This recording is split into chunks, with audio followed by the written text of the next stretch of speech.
안녕하세요. 저는 서울에 살고 개인 카페를 운영하고 있어요. 동네 작은 카페는 아니고 베이커리랑 함께해서 카페 규모가 좀 있는 편이에요. 그렇다 보니 직원들 외에도 엄마와 남동생이 함께 제 카페 일을 도와주고 있어요. 처음 카페 개업할 때 주변에서 가족들이랑 같이 일하는 거 아니라고 말렸지만 저희 가족은 처음부터 지금까지 변함없이 각자의 몫을 잘 해내고 있답니다. 그만큼 저도 가족들에게 정확히 수입 분배 잘해주고 있고요. 되돌아보니 오히려 가족이 함께였어서 제가 지금 잘 버티고 있는 것 같아요. 하지만 아무것도 돕지 않고 제 재산을 수저 얹으려는 가족도 분명 있었어요. 현재는 그 사람과 가족의 연을 끊었지만 지금 생각해도 너무 뻔뻔한 것 같네요. 그 사람은 바로 이혼해서 완전히 남이 된 제 전 남편이에요. 이혼 준비하면서 제가 무너지지 않았던 건 다 가족들 덕분인 것 같아요. 그럼 지금부터 결혼 생활 내내 뻔뻔스럽기 그지없던 제 전 남편의 만행들을 들려드릴게요. 우선 저는 매우 가부장적인 집에서 자라며 결혼 생각은 딱히 없었어요. 무조건 가장의 말을 따라야 한다며 억압하는 아빠를 엄청 미워했었죠. 어른이 되어 그 미운 마음은 좀 사라졌어도 여전히 아빠랑 서먹하고 불편했어요. 아빠도 제 카페 일을 종종 돕고 싶다 하셨지만 제가 단번에 거절할 정도였죠. 그랬던 제가 왜 결혼을 하게 됐냐면요. TV에서 육아 예능도 많이 하고 화목한 다른 가정의 풍경을 보고 깨달았어요. 제가 결혼이라는 제도 자체를 부정하는 게 아니라 아빠 같은 가부장적인 사람을 거부하고 있었다는 걸요. 만약 결혼을 한다면 다정한 사람과 결혼하고 싶었어요. 무엇보다 전 저희 아빠 같은 가부장적인 사람만 아니면 충분히 결혼 가능하다고 생각했어요. 그런 생각할 즈음 저는 지인의 소개로 아빠랑 정반대의 성격인 남편을 알게 됐어요. 남편은 30대 중반 연상의 아주 평범한 회사원이었죠. 혜린 씨는 만약 결혼을 해서 아이를 낳는다면 어떤 엄마가 되고 싶으세요? 전 아이들한테 친구 같은 아빠가 되고 싶어요. 아무래도 제가 그렇게 자랐거든요. 저희 부모님은 저에게 울타리이자 가장 친한 친구가 돼주셨어요. 그래서인지 저도 아이들에게 그런 존재가 되고 싶네요. 그리고 저희 아버지처럼 아내 말 잘 듣는 남편이 제 목표예요. 엄마가 행복해야 집안이 행복하다는 말 아세요? 그 말 저는 믿거든요. 전 아이들도 중요하지만 제 와이프의 행복이 가장 중요한 것 같아요. 그의 말을 듣는 순간 전 보석이라도 발견한 듯 눈을 반짝였어요. 제가 정말 원하던 가치관을 그가 가지고 있었으니까요. 저 역시 그래요. 아이들에게 권위적인 부모가 되고 싶지는 않아요. 사실 저는 어렸을 때 아빠가 너무 엄하게 키우셔서 사이가 대면대면하거든요. 제 아이들은 그런 환경에서 자라지 않았으면 해요. 대화할수록 남편이 저와는 정반대의 집안 환경에서 자랐구나 느꼈어요. 화목하고 친구 같은 부모님 밑에서 자라서인지 남편은 엄청 다정했고 말투나 행동에 애교가 뚝뚝 흘러넘쳤죠. 이 사람이면 충분히 내 트라우마를 치유받고 잘 살 수 있겠구나 기대감마저 들었어요.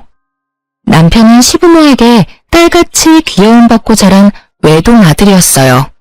시부모 역시 평범하고 퍽 다정한 분들이었죠. 특히 시부는 외동아들만 평생 바라보다가 제가 나타나니 엄청 좋아하며 딸 대하듯이 살뜰히 대해주시더군요. 그래서 저는 시댁 예쁨 받으며 아들, 딸 여럿 낳고 오순도순 남편과 평범하게 잘 살아보고 싶었어요. 저희 아빠한테 이상적인 가정의 모습을 보여주고 싶은 마음도 있었고요. 아빠 당신처럼 권위적이지 않아도 충분히 잘 살 수 있다는 걸 말하고 싶었거든요. 결혼 후 신혼 때는 부부관계에 아무런 탈 없이 잘 살았다고 자부할 수 있어요. 물론 생활 습관이나 살아온 방식이 다르니 맞춰가는 데 시간은 좀 걸렸지만요. 맞춰가는 과정에도 남편은 결혼 후에도 여전히 다정하고 유순한 사람이었어요. 그런데 결혼 2년차 접어들면서 갑자기 남편은 전에는 안 보였던 모습들을 점점 보이기 시작했어요. 제가 알던 사람이 맞나 싶을 정도로 다른 사람처럼 굴었죠. 남편이 변화하기 시작한 그 발단은 바로 헬스장이었어요. 집 앞 가까운 헬스장에서 가끔 운동하던 남편은 언젠가부터 집과는 거리가 있는 새로운 헬스장을 다니기 시작했어요. 여보, 요즘 계속 늦네? 저녁 준비하고 한참 기다렸잖아. 미안.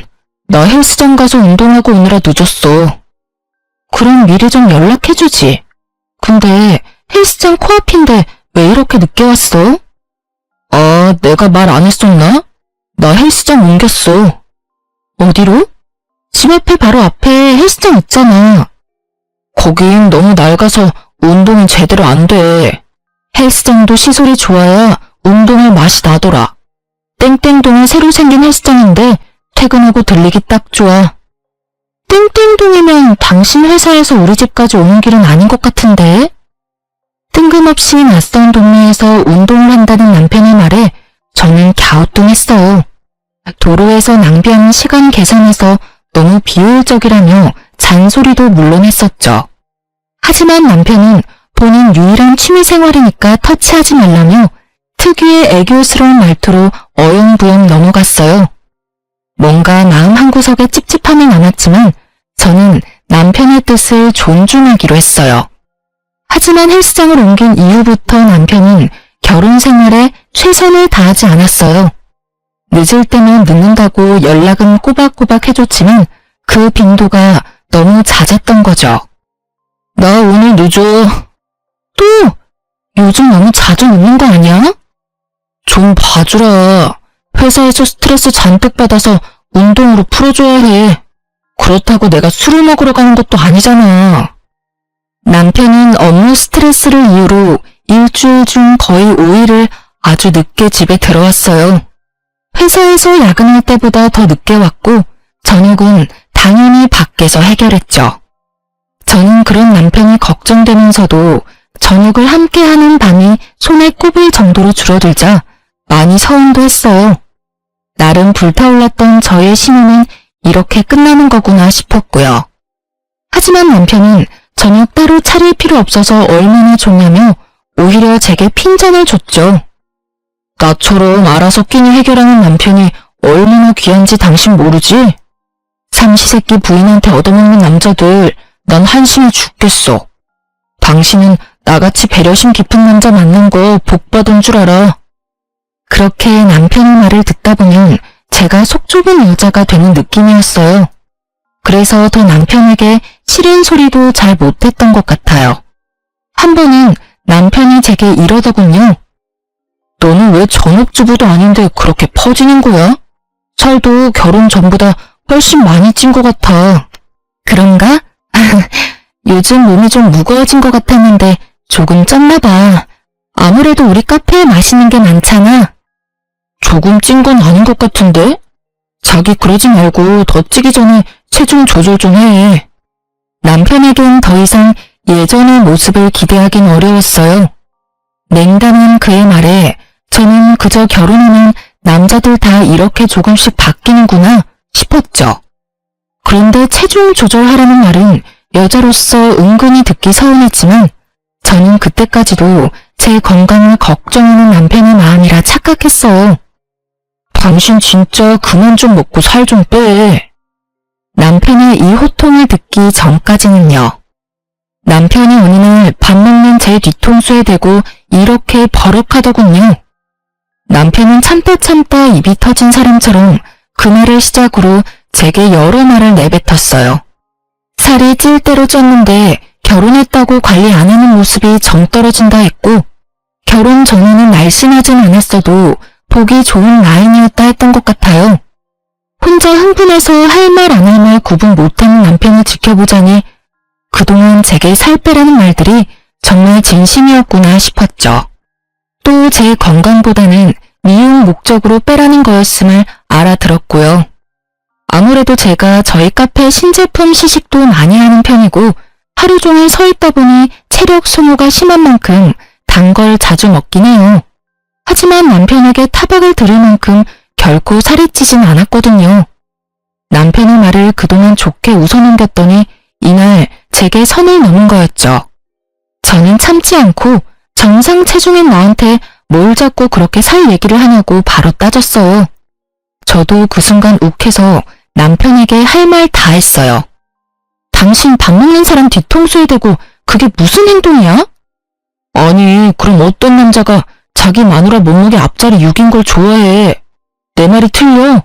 여자 몸무게 6은 좀 진짜 아니지 않냐? 제가 따져들자 남편은 잠깐 주춤했지만 여전히 제게 잘못이 있다는 듯 저를 나무랐어요.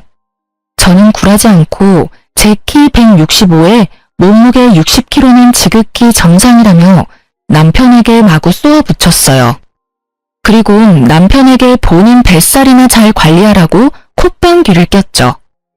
남편에게 집에서 밥 안 먹고 밖에서 도대체 뭘 사 먹고 돌아다니길래 운동하기 전보다 살집이 붙었냐며 은근히 골려줬고요. 제 말에 남편은 얼굴이 홍당무가 되어 아무 말 못하더군요. 남편이 운동을 하고는 있어도 당장 큰 변화는 없어 보였거든요.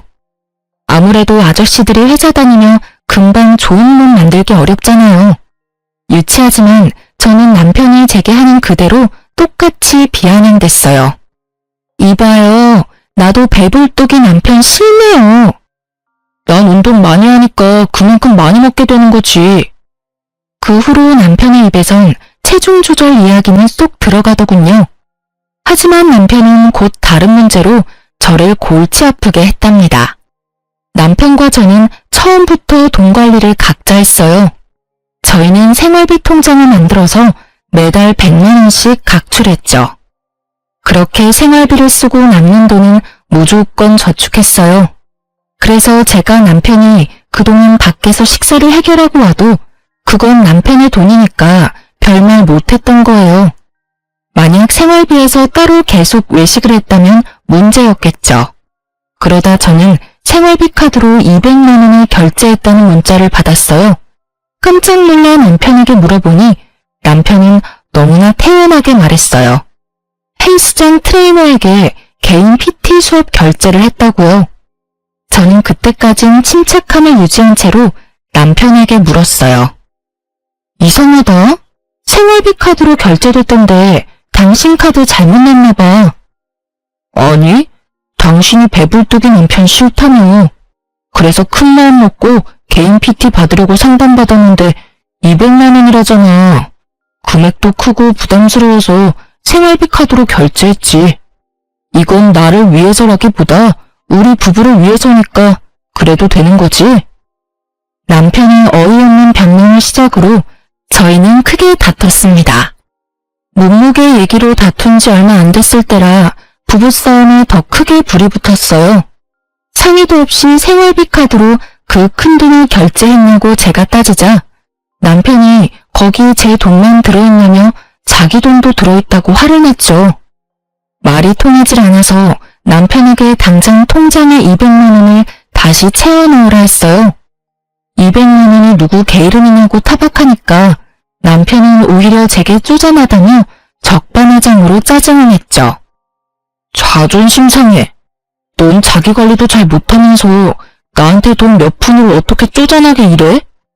저는 징징거리는 남편의 말을 끊고 당장 헬스장으로 가서 환불해 오던가 아님 남편 돈으로 생활비 통장에 200 채워넣으라고 반복해서 말했어요.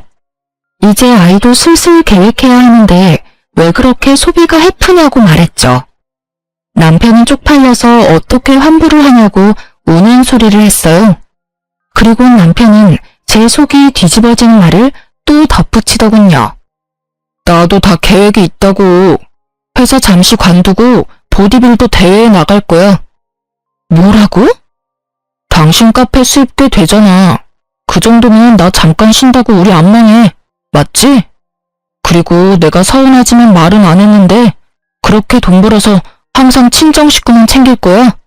이제 결혼했으면 남편이 가장 가까운 식구잖아. 날 챙겨야지. 안 그래? 내가 언제 당신한테 우리 엄마 아빠 챙기라 한 적도 없잖아. 그러니까 하나뿐인 서방 뒷바라지 좀 해줘. 당신 돌았구나? 저는 남편의 말도 안 되는 논리에 충격받았어요. 친정 식구들은 제 카페에서 일하고 정정당당하게 보수를 받는 건데 제가 친정만 챙긴다는 남편의 말이 너무 어이가 없었죠. 남편에게 와이프 카페에서 일하는 장모와 처남이 웃음냐고 물었어요. 그리고는 각자 돈 관리하기로 했는데 왜 놀고 먹으려 하냐고 일침을 날렸죠. 말빨로 저를 못 이기자 씩씩거리던 남편은 안방에 들어가 어딘가로 전화를 걸더군요. 통화 소리를 엿들어보니 시모랑 통화하는 듯 했어요. 그때까지는 시모를 믿었어요. 정신 나간 본인 아들 바로 잡아줄 거라고요. 그런데 얼마 후 시모가 득달같이 달려와서 제게 쏘아붙였어요.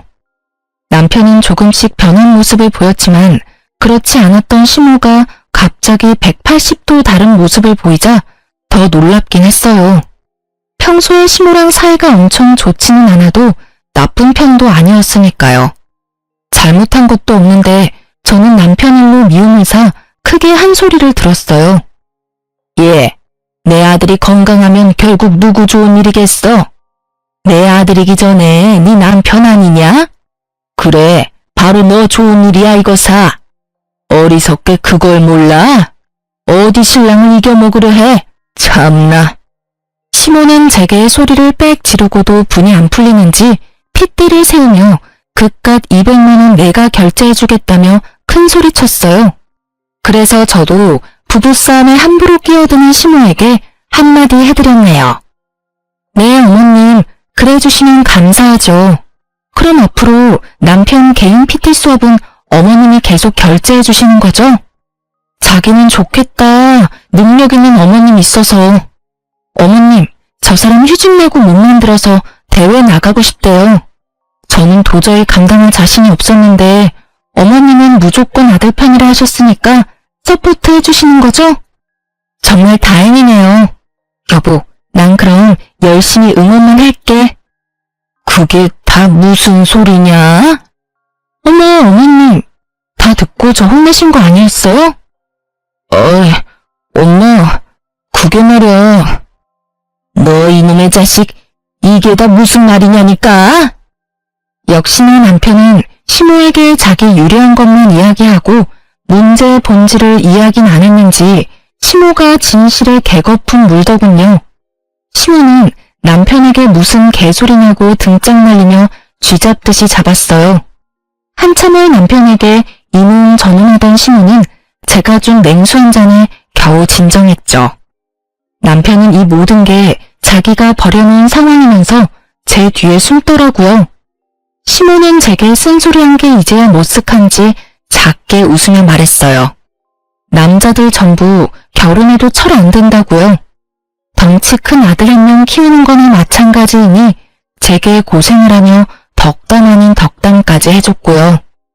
그렇게 시모는 저희 부부싸움에서 발을 뺐어요. 시모가 돌아가고 저는 남편에게 지그시 물었어요. 이 사실이 시부 귀에도 들어가면 좋겠냐고요. 그제서야 자신만만하던 남편이 깨갱하더군요. 미안해. 내가 잘못했어. 내가 어떻게 해서든 200만 원 당장 채워 넣을게. 그 뒤로는 뭐 남편 돈으로 PT 받는 건 일절 터치 안 했어요. 다만 회사 휴직 안 하는 조건만 내걸었죠. 본인 돈과 시간을 쪼개서 대회 준비한다고 약속했기에 저는 눈 감아주기로 했죠. 알아보니까 피트니스 대회 준비가 몇 년이 아니라 몇 개월만 돈과 시간을 소비하는 거더라고요. 그래서 나름대로 남편이 이번 해에 운동을 배우고 몸을 만들어가며 이루고 싶은 게 뭔가가 있나 보다 했어요. 거기까진 양보해주려고 더 이상 캐묻지도 않았고요. 근데 그게 화근이었나 봅니다. 지금 생각하면 그땐 제가 꽤 현명한 아내라고 착각도 했어요. 정확히 어디서부터 잘못된 건지 핵심을 모르고 문제를 해결했다고 생각했으니까요. 그렇게 6개월 정도 더 지났을까요? 보디빌더 대회 나가고 싶다던 남편은 이상하게 살이 뒤룩뒤룩 쪄갔습니다. 남편은 퇴근하고 1대1 PT 수업을 받고 또 개인 운동까지 하고 와서 늦게 오기 일쑤였는데 말이죠. 저로서는 급속도로 살이 찐 남편이 너무 이해가 안 됐어요. 혹시나 헬스 트레이너에게 사기를 당한 걸까? 이제서야 걱정도 됐죠. 제가 왜 살이 더 찐 것 같냐고 남편에게 물으니 남편은 엄청 해맑게 말했어요. 그야 운동하는 만큼 먹어서 그렇지. 근데 살만 찐 게 아니라 근육도 쪘어. 그래 보이진 않는데? 근데 트레이너 말이야. 믿을 만한 사람이야? 경력은 얼마나 됐어? 남자야 여자야? 그걸 왜 자기가 궁금해해. 믿을 만한 사람이니까 내가 큰돈 결제했지. 왜 내가 궁금해하면 안 돼? 내 돈으로 결제한 건데 신경 쓰이게 터치하지 마. 그러니까 당신 돈이랑 시간 써가며 운동하는 건데 나도 걱정되는 거 당연하잖아. 혹여나 이번 시즌 못 나가서 다음 시즌에 나간다 하면 또 비용이랑 시간이 들 텐데 감당할 수 있어? 잔소리. 당신 말이야. 돈 보태주고 잔소리해. 뭐? 무슨 그렇게... 왜? 그때 남편과 같이 생선조림을 먹고 있었는데 제가 그만 헛구역질을 해버렸죠. 돌이켜보면 그 헛구역질 덕분에 제가 모든 진실을 마주할 수 있었어요. 갑자기 왜 그래? 체한 건가? 왜 이렇게 맛이 비린 것 같지? 음식이 이상한 건가? 자기 입맛엔 괜찮아? 가슴을 꾹 누르고 있는 저를 보며 남편은 벼랑간 젓가락을 거칠게 내려놓고 정색했어요. 너 설마 임신이야? 그 말을 듣고 보니 저 또한 임신일 수도 있겠다 싶었어요. 아차 싶은데 식탁 맞은편에 예민하게 부릅뜬 눈을 한 남편을 보고 좀 어이가 없더라고요. 앙칼진 목소리까지 누가 봐도 임신을 반기는 사람의 눈치는 아니었으니까요. 저는 곧바로 남편에게 지금 반응이 그게 뭐냐고 대놓고 서운해했어요. 남편 눈은 그제서야 굳었던 표정을 풀고 당황해서 허둥지둥하더군요. 남편은 아직은 애를 가지면 안 된다고 병원부터 가보라고 제게 얼버무렸어요. 남편의 행동이 보통 그런 상황에서 나올 평범한 반응이 아니니까 갑자기 엄청 불안했어요. 게다가 남편은 누구보다 아이들을 좋아하는 사람이었거든요. 이상하고 꺼림칙한 마음에 저는 아니겠지 하면서도 남편의 동태를 살피기 시작했어요. 아니나 다를까 안 좋은 예감은 정확히 드러맞았어요. 그날 새벽에 몰래 통화하러 나가는 남편을 딱 발견했거든요. 남편은 통화하는 상대에게 저를 66 사이즈라고 칭하고 있었어요. 저는 그 순간 자존심, 자존감, 신뢰 모든 게 다 무너졌죠. 자기야 미안해. 66 사이즈가 오늘따라 늦게 잠들어서. 아니 그리고 저녁 먹는데 갑자기 헛구역질을 해대서 나 깜짝 놀랐잖아. 난 아직 자기랑 넓은 세상을 더 즐기고 싶은데 벌써 애 아빠가 된다니 상상도 하기 싫어. 여보. 여기저기 저와 비슷한 사연 들어보면 녹음이나 촬영해서 증거부터 잡는다는데 저는 바보같이 심장이 땅에 곤두박질 치는 느낌에 저도 모르게 그만 그 순간 남편을 불러버렸네요. 저를 66 사이즈라 부르다 딱 걸린 남편 놈은 허겁지겁 통화를 끊고 오해라며 무릎 꿇고 빌더군요. 저는 아무런 액션을 취하지 않고 그저 여보라고 부르기만 했는데 제발 저린 남편의 행동을 보고 역시 바람이구나 확신했어요. 그날의 충격은 정말 뒤통수로 망치로 맞은 듯 컸어요. 제가 따지고 묻질 않았는데도 남편의 입에선 술술 바람핀 이야기가 나오더군요. 그놈의 변명은 이러했어요. 집 앞 낡은 헬스장에서 운동하는 게 불만이었는데 인터넷에서 새로 생긴 땡땡 헬스장을 추천받았다네요. 젊은 사람들이 많아서 그 에너지를 느끼고 싶어서 갔는데 마침 그 새 헬스장에서 운동하다가 만난 여자랑 친해졌대요. 운동 친구로 가볍게 맥주 한잔하고 그렇게 몇 번 만난 게 다라며 잘못했다 빌더라고요. 뭐 그 뒤로는 뻔한 남잡힌 남자들 대사였어요. 잠깐 만났어도 깊은 관계 아니라고 정리하겠다 하더군요. 저는 끓어오르는 분노를 누르고 남편에게 물었어요. 어떻게 깊은 관계 아닌 사람한테 자기라고 부르냐고 말이죠. 그러자 남편은 헬스장에서 회원들끼리 성별에 상관없이 서로 자기자기 한다고 말도 안 되는 변명을 늘어놓더군요. 저는 제게도 이런 상황이 일어날 줄 정말 몰랐어요. 믿을 수 없는 현실에 잠시 멍 때리다가 변명하는 남편놈의 멱살을 잡고 미친 듯이 흔들었습니다. 남편이 저보다 훨씬 덩치가 있는데도 그 순간은 제게 설명할 수 없는 초인적인 힘이 생기더군요. 뭐라고? 야, 네가 인간이야? 어? 그 자리에서 남편에게 반협박으로 상간녀에게 전화 다시 걸라고 했어요. 당장 전화하지 않으면 이혼하겠다고요. 뭐 속으로는 전화를 하든 안 하든 이혼을 결심했지만요. 이혼이라는 말에 남편은 떨리는 손으로 상간녀에게 전화를 걸었어요.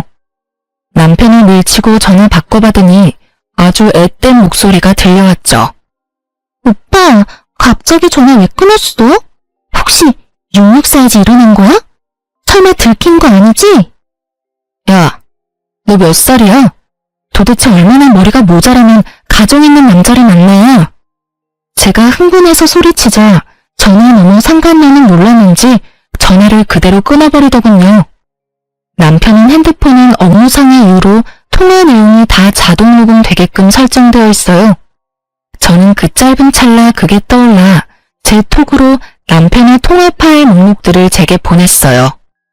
바람이란 건 확실해졌고 제겐 증거가 필요했으니까요. 다행히 제가 증거를 수집하는 동안 남편은 우는 신용을 하며 쥐죽은 듯 바닥에 얌전히 엎드려 있었죠. 정말 내가 잘못했어. 여보. 다시 전화를 미친 듯이 걸자 상간녀는 전화를 받고 이렇게 말했어요. 제가 헬스 트레이너라서 회원님이랑 잠깐 연락 주고 받은 게 다예요. 그러니까 사모님, 제발 이상한 오해하지 마세요. 다 들통난 상황에도 바람을 부정하는 상간녀의 입을 찢어버리고 싶었어요. 하지만 상간녀의 말을 듣고 나니 그동안의 의문들이 풀리긴 했죠. 헬스장에서 PT한답시고 200만 원씩 결제한 건 남편이 상간녀에게 주는 용돈 같은 거였나 봐요. 모든 진실을 알고 나자 더욱 남편이 괘씸했어요. 본인은 회사 관둘 테니 돈 많이 버는 제게 뒷바라지 해달라고 했었던 건 바로 제 돈으로 상간녀랑 바람 피우며 용돈까지 주려고 했다는 사실이니까요. 트레이너? 그래, 뭐가 이상하다 했어. 그래서 매일 늦게 들어왔구나. 그럼 그동안 운동한다고 나한테 거짓말해놓고선 하루도 빼지 않고 매일 저 어린 거랑 붙어먹은 거네? 게다가 네가 감히 내 돈으로 상간녀랑 호의호식하려고 했던 거지? 남편놈은 걷잡을 수 없이 상황이 악화되니 본인 핸드폰을 도로 가져가서 숨겼어요. 자기 치부가 이 정도로 다 들통날 줄은 몰랐었나 봐요. 더 이상 변명할 것도 없는지 남편은 침묵으로 일관했어요. 암만 지가 입을 다물어 봤자 저는 이미 짧은 시간 안에 통화 파일 증거도 수집했고 상간녀 번호도 전부 다 외웠지만요. 저는 네가 어떻게 나한테 그러냐며 남편 멱살을 잡고 흔들다가 이윽고 남편의 머리카락을 쥐고선 절대 안 놓아줬어요. 그땐 그냥 제 본능에 충실했어요. 그렇게라도 안 하면 제가 미칠 것 같았거든요. 택시 기사님이 놀라던 말던 저는 그대로 남편 머리채 꽉 쥐고 택시를 급히 타고 시댁으로 갔어요. 그렇게 남편을 짐승 끌듯 끌고 가니 시부모님도 당연히 깜짝 놀랐고요. 시모는 이유를 듣지도 않고 또 무슨 일인데 자기 아들을 잡냐며 부인 잘못 만나서 제명을 못 살겠다고 시부에게 우는 소리 했어요. 그 상황에도 시부는 그만한 이유가 있지 않겠냐고 침착하게 왜 그러냐고 물었죠. 이 사람이랑, 아니, 이 짐승놈이랑 저 이혼하겠습니다. 도대체 왜 그러냐는 시부모의 물음에 저는 남편이 바람났다고 울분을 터뜨렸어요. 그러자 시모 하는 말이 정말 가관이더군요. 어머, 그러길래 임신 좀 서두르지 그랬냐? 애가 있은 남자가 어디 한눈 팔겠어? 뭐라고요? 어머님! 에휴, 저 어른한테 소리 지르는 것 좀 봐. 여보, 가만 보고만 있을 거예요? 예, 얼른 그 손 안 놔? 너 우리 아들 머리털 다 뽑을 셈이냐고. 네, 저 오늘 이 자식 머리털, 닭털 뽑듯 모조리 다 뽑아놓으려고요. 시몬은 제게 천박하다, 아둔하다 그런 말들을 쏘아붙였어요. 불난 집에 부채질하는 시모 덕에 저는 젖먹던 힘까지 짜서 남편 머리채 신나게 흔들었어요. 시부는 너무 놀랐는지 말을 잃고 그 광경을 잠자코 지켜봤어요. 시모는 제게 쉽게 다가오지는 못하고 대신 시부에게 말려보라며 시부 몸을 흔들었어요. 당연히 저는 팔은 안으로 굽는다고 시부 역시 남편 편들겠지 싶었죠.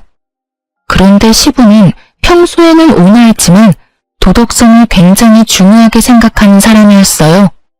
기본 예절을 어기거나 법을 어기는 걸 제일 싫어하는 분이셨죠. 시부는 남편에게 집안 먹칠을 해도 유분수라며 어디 이딴 짓을 벌이느냐 했어요. 그리고는 남편 놈에게 신혼집 해줬던 거 그대로 뱉으라 선언했죠. 남편은 제게 머리채 잡힌 상태로 그런 게 어딨냐고 침 튀기며 시부에게 대들더군요. 그 순간 저는 시부라도 제 편을 들어줘서인지 속의 응어리가 조금은 풀렸던 것 같아요. 남편에게 귓속말로 한심한 자식이라며 작게 욕짓거리를 내뱉고 저는 남편을 시댁 거실에 내팽개쳤어요. 그리고 시부에게만 작게 인사를 하고 시댁을 그만 나서려고 했어요. 시모는 나가려는 저를 붙잡고 끝까지 남자가 그럴 수도 있지 않냐며 본인 아들 편들더군요. 그래서 시모에게 정확히 이렇게 말해줬습니다. 아, 남자가 그럴 수도 있는 거면 아버님이 바람펴도 무조건 용서한다는 뜻이죠? 뭐? 너 정말 어디 재수 없는 소리를 해? 그러니까요. 왜 바람은 전원이 폈는데 왜 계속 저한테 재수 없는 소리를 하세요? 아무 말 못하고 벙쪄있는 시모와 바닥에서 저를 원망스럽게 쳐다보는 남편 놈을 비웃어줬답니다. 제가 시댁에서는 센 척 다 했지만 막상 저희 집 가는데 이상하게 몸이 벌벌 떨리더군요. 다름 아니라 남편과 결혼할 때 아빠가 저희 부부에게 이렇게 말한 적 있거든요. 내 집안에 이혼이란 없다. 절대. 그러니까 두 사람 잘 살아야 해. 만약 이혼을 언급하면 어릴 적 안 좋았던 아빠의 모습이 나오지 않을까 걱정도 됐어요. 친정에 도착하니 부모님은 어쩐 일이냐 물었고 저는 도무지 입이 떨어지질 않더군요. 아빠의 얼굴을 보자 이혼한다는 말이 저절로 삼켜지더군요. 잘못은 남편이 했는데 왜 내가 떨어야 하나 속으로 억울도 했어요. 맨몸으로 갑자기 찾아온 딸을 보고 부모님은 일단 걱정하는 눈빛이었어요. 저는 힘없이 남편이랑 싸워서 왔다고 말했어요. 의외로 아빠는 알겠다며 쉬라고 별 말씀 안 하시더군요. 그렇게 며칠 일도 안 가고 저는 친정에서 마음을 추스리고 있었어요. 제가 회복하는 동안 남동생과 엄마가 아무것도 묻지 않고 카페 일을 도맡아서 했죠. 저는 혹시 몰라서 산부인과도 다녀오고 흥신소에도 의뢰를 했어요. 상간녀의 정보가 더 필요했거든요. 혹시나 잠자코 있다가 이혼할 때 제가 되려 남편에게 당할 수도 있고요. 하지만 제게 제일 큰 숙제는 부모님께 어디서부터 어떻게 말을 꺼내야 할까였어요. 그렇게 고민하고 있는데 남편놈이 겁도 없이 친정에 제 발로 찾아온 거예요. 아마 저희 아빠가 이혼은 절대 안 된다고 말했던 걸 기억하고 있었나 봐요. 남편은 다짜고짜 무릎까지 꿇고 아주 영악한 악어의 눈물을 흘렸어요.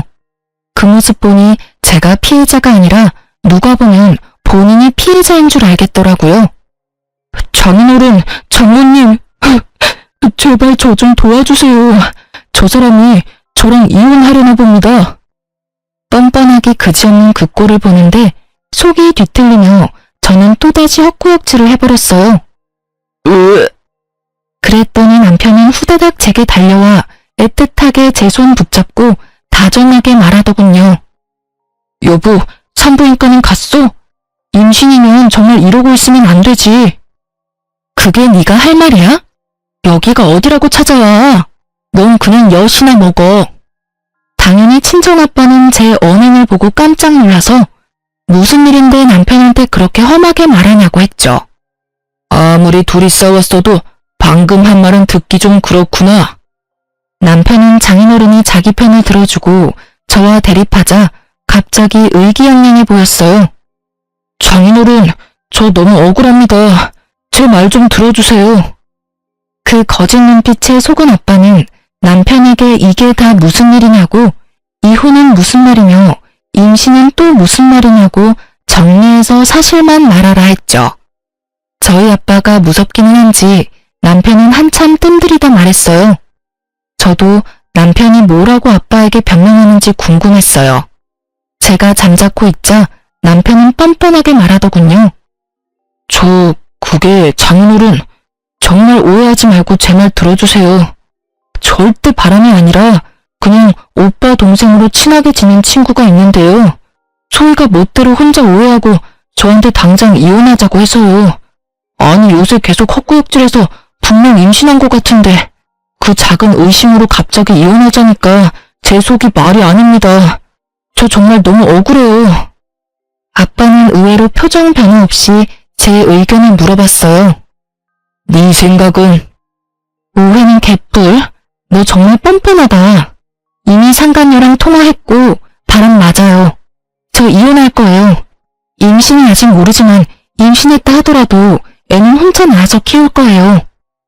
내가 바람 폈다는 증거 있어? 있냐고. 아니면 설마 유부남 주변 여자는 전부 다 상간녀 취급하는 거야? 당신 정말 미쳤어. 제정신이야? 의부증이냐고. 그리고 당신이 무슨 수로 혼자 애를 키워? 미친 건 네가 미쳤겠지. 제정신 아닌 건 너겠지. 야, 도대체 너 뭐가 억울해? 내가 이렇게 너 발뺌할 줄 알고 이미 다 증거 준비해놨어. 들려줘? 보여줘?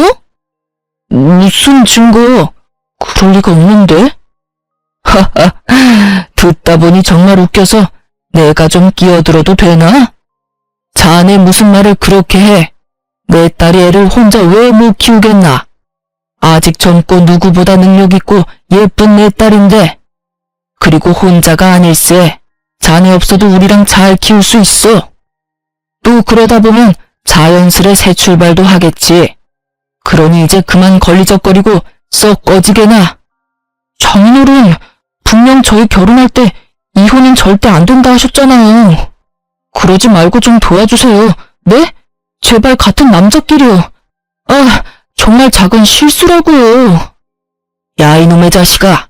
내가 그럼 호구같이 내 딸 눈에 피눈물 흘리게 만든 몸을 네가 참고 살아라 할 줄 알았냐?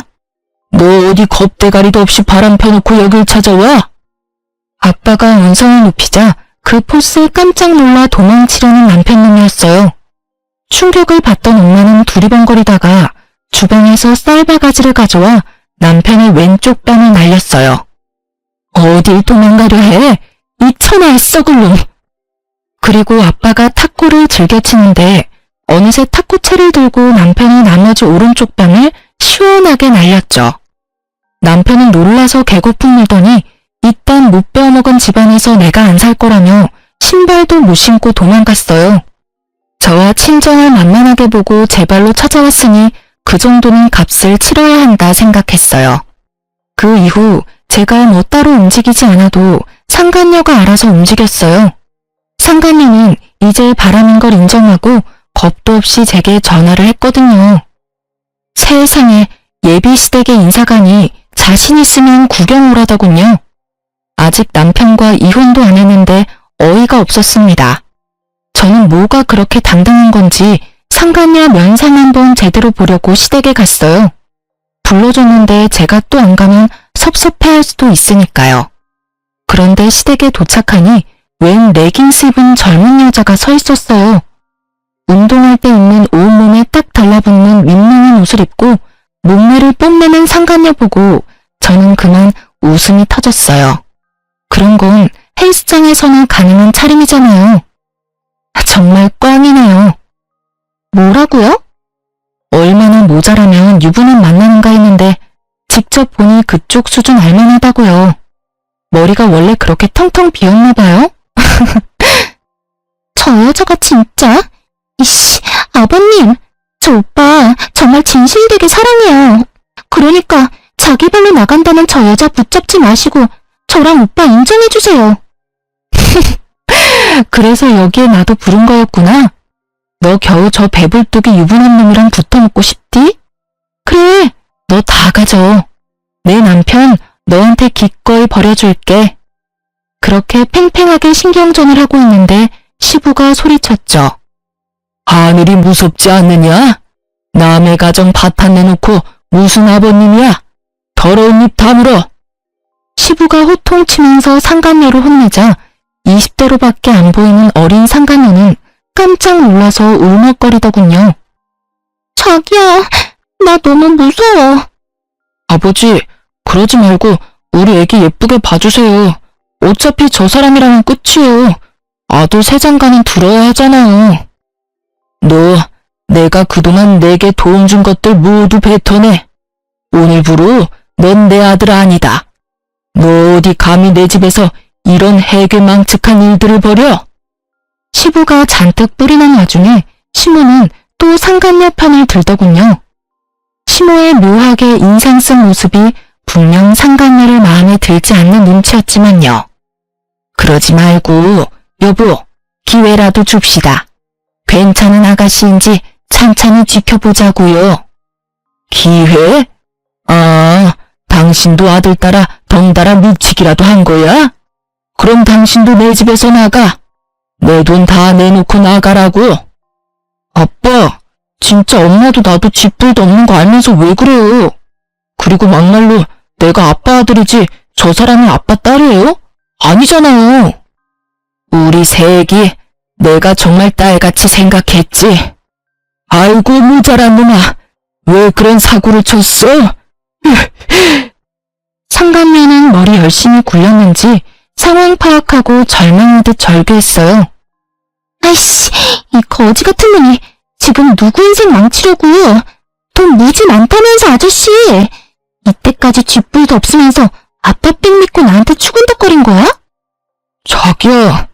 자기는 무슨, 징그럽게 꺼져. 상간녀는 그새 돌변해서 남편을 밀치고 도망쳤죠. 남편은 상간녀의 배신을 믿을 수 없다는 참담한 얼굴로 주저앉더군요. 자기가 한 게 정말 사랑이온 줄 알았나 봐요. 시부는 제게 아들 잘못 키워 미안하다며 면목이 없다며 거듭 사과를 했어요. 따지고 보면 전부 남편의 잘못인데 시부의 사과를 더 많이 들었던 것 같아요. 아가, 미안하다 미안해. 그제서야 남편이 통곡하며 제 바지가랑이를 붙잡더군요. 내가 잠시 돌았었나 봐. 여보, 한 번만 용서해 줄래? 아버지, 제가 잠시 꽃뱀한테 홀려서 정신이 나갔어요. 이제 정말 정신 차리고 똑바로 살게요. 못난 놈, 이미 너는 돌아올 수 없는 강을 건넌 거야. 여보, 말을 또 뭘 그렇게 해요? 예, 네가 내 아들 한 번만 봐줘라. 내가 지난번에도 말했지만 남자는 다 애라서. 시부와 달리 시모는 여전히 본인 아들만 생각하더군요. 시부에겐 죄송했지만 진절머리나는 시모와 남편 놈 골탕 먹이고 싶었어요. 됐고요. 저 할 말 있는데. 시모의 말을 자르고 저는 아랫배를 조심스레 부여잡았어요. 그리고 잔뜩 처량함을 품은 얼굴로 말했죠. 이혼하고 절대 볼 생각하지 마. 자격 없는 거 알지? 의미심장한 제 말을 모두가 알아차렸는지 한바탕 더 난리가 났어요. 전과 달리 시부는 눈이 뒤집어져서 혹시 며느리 임신했냐며 남편을 오늘 죽이겠다고 남편 멱살을 잡아 올렸죠. 시모도 이제야 사태가 심각하다는 걸 깨닫고 어머 이제 어떡하냐는 말만 남발했어요. 이제 남편의 편은 아무도 없었죠. 남편은 살려달라고 잘못했다고 시부에게 빌고 또 빌었어요. 사실 저는 진작 병원 가서 임신 아닌 거 알고 있었어요. 임신이 아니라 스트레스성 위험이라서 얼마나 안도했던지 몰라요. 하지만 반성을 안 하는 남편과 괘씸한 시모를 보고 참을 수 없었어요. 어머님, 그리고 혹시 그거 아세요? 이 사람 운동한다고 헬스장에서 개인 PT 수업 결제했잖아요. 알고 보니 아까 그 여자가 헬스 트레이너라네요. 어머님 아들이 저 여자 용돈 주려고 매번 큰 돈 결제했었나 봐요. 전 또 같은 헬스장 다니는 회원이랑 바람난 줄 알았는데 헬스장 트레이너였지 뭐예요. 하긴 젊고 예쁜 애가 당신 어딜 보고 만나겠어. 그치? 매번 200만 원씩 턱턱 결제해주니까 당신 만나줬겠지. 근데 그게 당신 월급으로 가당키는 해? 아 맞다. 어머님이 그때 아들 대신 내줄 수 있다 하셨잖아요. 혹시 계속 내주셨던 거예요? 뭐가 어쩌고 저째? 새끼 말이 사실이야? 네가 드디어 미쳤구나. 너 엄마한테는 분명 괜찮은 아가씨라며? 근데 이 자식이 엄마까지 홀랑 속여서 저딴 물건한테 몇백씩 갖다 바쳐? 야 이놈아, 임신한 조강지 쳐두고 별 이상한 애 만나서 도대체 얼마를 쓰고 다닌 거야? 내가 못 살아 정말. 여보, 이놈 가만두지 말아요. 이참에 정신교육을 똑바로 시켜야 해요. 시모는 제 말에 개거품 물면서 그 상간녀 다시 데려오라고 했죠. 그 모습에 시부는 기가 막힌 듯 혀를 끌끌 찼어요. 시모는 상간녀 머리채를 다 뽑아버리겠다며 귀한 자기 외아들 인생 망쳤다고 분통을 터뜨렸죠. 저는 남편의 원망스러운 눈빛을 외면하고 그 생난리통을 슬쩍 빠져나왔어요. 그 뒤론 본격적으로 이혼 소송과 상간녀 소송을 진행했어요. 그러는 과정 중 물론 남편놈이 시모랑 또 찾아왔어요. 남편은 또 가증스럽게 울면서 빌더군요. 내가 잘못했어. 한 번만 봐줘. 정말 많이 반성했어. 남편이 저보고 소송 취하하고 애 낳고 새로운 마음으로 다시 잘 살아보자 하는데 가래침을 왕창 뱉어주고 싶더군요. 시모는 제 눈치를 보다 본인이 상간녀 헬스장 가서 상간녀 혼내준 이야기를 꺼냈어요. 시모는 상간녀 찾아가서 여태 결제한 돈 다 내놓으라고 한바탕 했다네요. 상간녀 헬스장 잘리고 그 바닥에는 소문날 대로 다 나버려서 그 동네에 발도 못 붙이게 됐대요. 그 동네 맘카페나 인터넷에 이미 상간녀 신상과 이름까지 떠도는 마당에 어디 가서 이제 트레이너로는 밥벌이 못하겠더군요. 사실 시모에게 듣기 전에 인터넷에서 보고 제 이야기구나 짐작했어요. 땡땡 헬스장에서 일어난 소동이라고 동영상은 금방 지워졌지만 시모와 상간녀의 신랑의 내용은 이미 퍼질 대로 퍼졌더라고요. 이 아줌마가 미쳤나? 난 그냥 가볍게 논 것뿐이라고요. 내 아들 인생 네가 다 망쳤어 이거사. 이 몹쓸 여우 같은 게 얌전히 운동이나 할 것이지 어디 감히 남자를 꼬시고 다녀? 그것도 유부남을.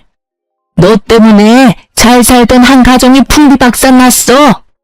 시모는 상간녀를 이리저리 질질 끌고 다니며 헬스장 바닥 청소 깔끔하게 했다네요. 제가 나서기도 전에 시모가 한 발 빨라서 저는 잠자코 상간녀 소송만 걸었답니다. 본인이 대신 복수해줬으니 남편 용서해주는 거냐고 웃는 시모에게 저는 웃으며 그동안 숨겼던 진실을 말해줬어요. 아, 그러셨어요, 아주머니? 너 지금 뭐라고? 이제 이혼하는 마당에 어머님이라 할 순 없잖아요. 아, 맞다. 그리고 나 임신 아니래요. 병원에서 스트레스성 위염이라네? 뭐? 내가 그것 때문에 아버지한테 얼마나 맞았는데. 임신 아니라서 너무 다행이지? 너도 별로 안 기뻐했었잖아. 씩씩거리는 남편 뒤로 시모가 또 한 방 먹었다는 얼굴을 하고 있었어요.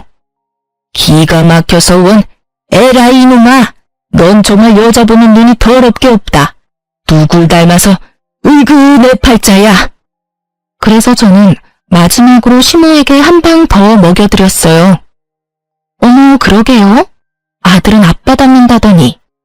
아버님도 여자 보는 눈 없어서 아줌마 같은 사람 만났잖아요. 뭐라? 전 시모랑 전 남편 제 말 한마디 한마디에 울그락불그락하며 펄펄 뛰는 꼴 보니 기분이 한결 나아졌어요.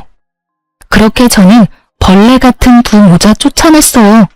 상간녀와 남편님한테 받은 위자료로 상처가 다 없어지진 않겠지만 그래도 후회 없는 복수를 한 것 같아서 후련했죠.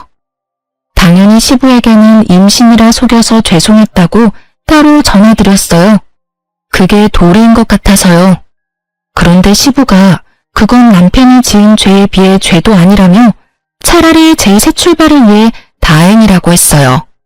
시부에게 들어보니 전 남편 그동안 상간녀한테 200만 원까지 줬으면서 운동은 하나도 못 배우고 놀러다니며 돈만 왕창 뜯기고 있었다네요. 자기 월급으로 감당 안 되니까 결혼할 때 시부에게 받은 아파트에 대출만 잔뜩 받아놔서 인간 취급 못 받고 집에서 완전히 쫓겨났대요. 신호도 단단히 뿔난 시부에게 쫓겨날까봐 아들이고 뭐고 모르쇠 했다네요. 시부는 아파트 판돈 대출 제외하고 남은 돈에서 5천만 원을 제 몫으로 줬어요. 남편에게 따로 위자료 받았지만 그걸로 다 값을 못 치른다는 말이죠. 짧은 결혼 생활 제게 남은 건 없지만 시부가 마지막으로 제게 한 말은 기억에 남네요. 진짜 딸 같은 내게 상처 줘서 미안하구나. 제가 여러 번 거절했지만 시부는 상처 줘서 미안하다고 제 계좌에 5천만 원 입금해 주셨어요. 전 남편은 상간녀와 부모님에게 둘 다 버림받고 충격이 큰지 회사 휴직 내고 폐인처럼 지내고 있다는 소문을 들었어요. 아님 본인 불륜 사실이 회사까지 소문이 날까봐 무서워서 당분간 숨어 지내는 것도 같고요. 하긴 인터넷이 한바탕 난리가 났었으니까요. 저는 그놈 자업자득이라 동정할 생각도 없고 걱정도 안 돼요. 여러분, 이런 제가 정상인 거 맞죠?